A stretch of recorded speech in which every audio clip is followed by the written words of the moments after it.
Around from plan हो रहा। लोगों का बड़ा क्वेश्चन होता है कि यार 2300 से 2400 रुपीज़ पर स्क्वायर फीट में क्या हमारा ग्रेस्ट्री तैयार रहता है?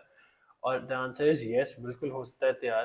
क्योंकि ये क्वेश्चन मोस्टली वो लोग पूछ रहे थे जिन्होंने अपना कोई 5 मरला 10 मरला का घर बनाना होता है।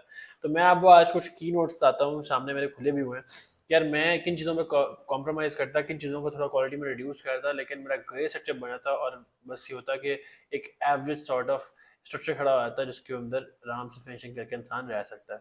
तो स्टार्ट करते हैं सबसे पहले ब्रिक्स से, क्योंकि ब्रिक्स आपकी 40% कॉन्ट्रीब्यूट करती हैं। तो यार ब्रिक्स में कभी भी अव्वल ना लेता और ना कभी भी मैं स्पेशल ना लेता, मैं हो जाता बारिशी की तरफ। अब बारिशी का बेसिकली फ़ायदा भी होता है, बारिशी के ऊपर जो सरफेस होती है वो बहुत ही खुरदरी होती है, बारिश की फुहार की वजह से स्ट्रेंथ उसकी पूरी होती है, और वो आपको अप्रोक्सीमेटली कोई 15 साढ़े 15 रुपए की अच्छी ईंट मिल जाती है। कुछ लोग दोम भी लगा लेते हैं, दोम में रिकमेंड नहीं करता हूँ कि दोम में 1 डेढ़ 2 साल बाद सीपेज के बड़े मसले आते हैं, क्योंकि वाटर एब्जॉर्प्शन काफ़ी ज़्यादा होती है उसकी।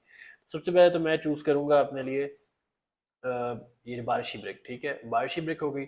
सेकेंडली मैं देखूंगा कि यार मेरे पास जो है ना सीमेंट, सीमेंट मैं कौन सी वाली यूटिलाइज करूँ। मैं टॉप क्वालिटी के बस सीमेंट के ऊपर नहीं जाऊंगा, मैं जाऊंगा बिल्कुल लास्ट पे जो एक दो ऑप्शन होती हैं, पाकिस्तान सीमेंट और एक दो और सीमेंट ब्रांड्स हैं आपके, उसमें भी चाह रहूँगा। तो ऐसा उसमें इशू तो नहीं आएगा, लेकिन ये है कि जहाँ पे कॉस्ट सेविंग होती है वहाँ पे मैं ज़रूर कॉस्ट सेविंग करूँगा।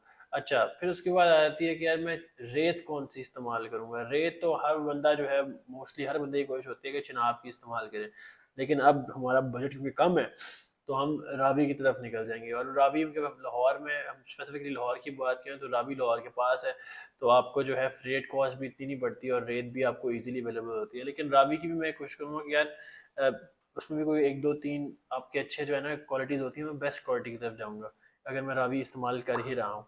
फिर उसके बाद मेरे पास ऑप्शन आ जाती है कि यार अब मैं स्टील ही कौन सी कंपनी यूटिलाइज करूँ।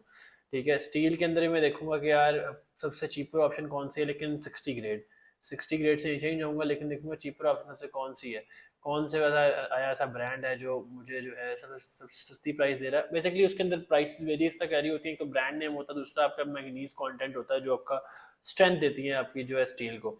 मैं वो देखूंगा जहाँ पे थोड़ा कम रेट मिल रहा है, वहां से मैं स्टील खा लूंगा। कीप इन माइंड आपने ये सारी चीजें जो है ना ये आपने बल्क में उठानी है। बल्क में फायदा ये होता है कि अगर किसी भट्टे वाले के पास जाते हैं ना, तो बल्क के अंदर वो आपको थोड़ा सा और कंसेशन करता है। लेट्स से 15 रुपए की अगर आपको यूनिट मिल रही थी बारिश, तो आपको 14.8 14.7 जहाँ से हम स्क्वीज इन कर सकें हम वहां से वो काम करते हैं। फिर उसके बाद एक चीज़ उसके ऊपर कॉम्प्रोमाइज़ करना बनता नहीं है, और उसके अंदर आपको पैसे बचाने भी नहीं चाहिए, बिकॉज वो है आपका लेबर, लेबर और उसका कॉन्ट्रैक्टर। क्योंकि लेबर या कॉन्ट्रैक्टर ने मेन काम करना है, उसने लेबर मैनेज करनी है, प्लस अगर वो एक्सपीरियंसड है उसने अपने एक्सपीरियंस के पैसे लेने हैं। वो आपको मार्केट से नॉर्मल अगर रेट चल रहा होगा ना 400 से 500 के दौरान, तो मैं 550 देने के लिए तैयार हो जाऊंगा उसको। क्यों? या 600 देने के लिए तैयार हो जाऊंगा, ताकि वो जो है अपनी क्राफ्टमैनशिप जो है वो मुझे अपनी बेस्ट दिखाए। अगर मैं मटेरियल्स में थोड़ा सा डाउनग्रेड कर रहा हूँ, तो मुझे अपनी जो लेबर है उसको टॉप नॉच रखना है, ताकि वो उन मटेरियल्स को अच्छे तरीके से यूटिलाइज कर सके।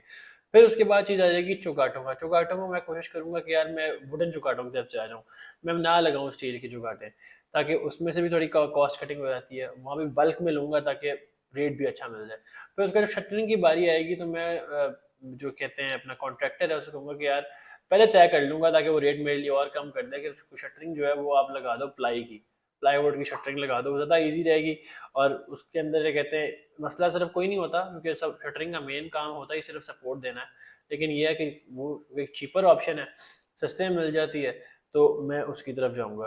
तो ये कुछ चीज़ों को आप एड अप करते जाएंगे। फिर उसके बाद पाइप्स आ जाते हैं। पाइप्स में कोशिश लोकल पाइप्स लगा लूँ, मैं ना जाऊँ आप पॉपुलर के पाइप्स की तरफ, मैं सिंपल लोकल पाइप्स लगा लूंगा। केबल्स भी जो है वो भी मैं कोशिश ये करूंगा कि यार वो मैं हाई एंड केबल्स ना लगाऊं, मैं लोकल चाइनीज केबल्स जो आती हैं मैं उनकी तरफ ही जाऊं, जहाँ पे जो है ना चीपर ऑप्शन मिल रही होगी। ये भी नहीं कि मैं बिल्कुल ही चीप की तरफ निकल जाऊं, बिल्कुल चीप की तरफ आपने भी जाना हो कि उसकी क्वालिटी का कोई अंदाजा नहीं होता। आपने कोशिश करना है या मिड में रहें या मिड थोड़ा नीचे आ जाए, बिल्कुल लास्ट ऑप्शन कंसिडर नहीं करनी कभी भी। तो ये अगर आप सब चीज़ों को कंक्लूड करेंगे ना, तो आपकी जो पर स्क्वायर फीट कॉस्ट निकल आएगी ना, दैट वुड बी अराउंड 2300 से 2400 के अराउंड कोई अभी कॉस्ट निकल आएगी। ये एक सी प्लस कैटेगरी का घर बनता है इसके अंदर। लेकिन ये है कि चलें जिन लोगों का बजट बहुत कम होता है उनको छत चाहिए होती है, उन्हें छुटकारा पाना होता है कि यार वो अब रेंट वाले घर से अपने घर में शिफ्ट हो जाएं, तो ये उनके लिए एक परफेक्ट ऑप्शन है। और आपने इन्हीं चीज़ों को माइंड में रखना है अपना घर बनाते हुए। And if you want our services, if you want our consultancy, so we are here to help you out as well.